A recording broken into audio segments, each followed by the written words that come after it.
لہجہ ہے مومن کی نئی شان نئی آن، گفتار میں کردار میں اللہ کی ہے برہان، کہاریوں گفتاریوں قدوسیوں جبروت، یہ چار عناصر ہوں تو بنتا ہے مسلمان۔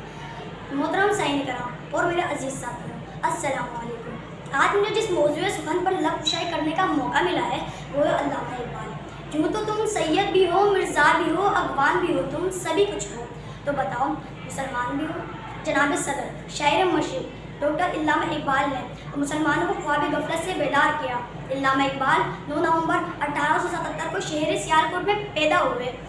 اس روز اقبال نے نہیں بلکہ ایک ایسی شخصیت نے جنم لیا جو آج کے دور میں ایک عظیم ہستی جانی جاتی ہے۔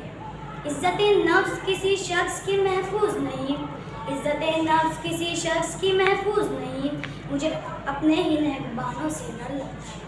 ڈنکے کی چوٹ پر ظالم کو برا کہتا ہوں، ڈنکے کی چوٹ پر ظالم کو برا کہتا ہوں، مجھے سولی نازندانوں سے ڈر لگتا ہے۔ جناب صدر وطن عزیز کے حکمران ہاتھ میں کشکول لیے ہر وقت بھیک ملنے کے حالات کا انتظار کرتے رہتے ہیں، بلکہ ہماری آئندہ آنے والی نسلوں کو گداواری جیسے شرمناک حالات سے متعارف کروایا جا رہا ہے، جنہوں نے مصلیحت کے نام پہ بھیک لی اور جن کا انجام بازار میں پڑے سفید جسموں کی مانند کمتر اور حقیر بن کر رہ گئے۔ میرا طریق امیری نہیں فقیری ہے، میرا طریق امیری نہیں فقیری ہے، خود نہ بیچ غریبی میں نام پہ رکھا۔ جناب صدر افسوس صد افسوس، ارے بات کرتے ہیں کہ اقبال کی خواب کی، تو یہ جان لیں کہ اقبال کا خواب تھا کیا؟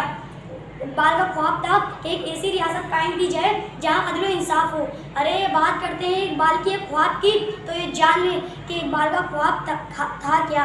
بلکہ ہم نے ان کی گھوڑوں کی پھینکی ہوئی بوٹی کے عوض ہم نے اپنے ہی بھائیوں کی بوٹی بوٹی کر ڈالی۔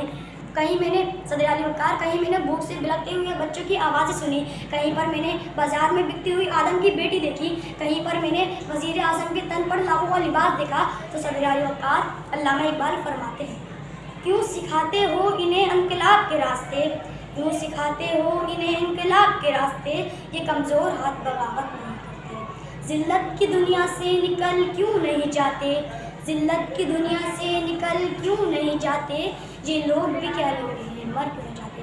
صدر علی وقار سوچئے، ذرا سوچئے کہ 22 کروڑ مسلمان کی قوم نے اس اسلامی جمہوریہ پاکستان کو کیا دیا۔ ارے ہمارا پاکستان پیارا پاکستان کے نعرے لگانے والوں، بتاؤ کہ قاتل اور مقتول میں کیا فرق رہا کہ 22 کروڑ محب وطن کے تعلیم اور سوال جواب جو بینکوں میں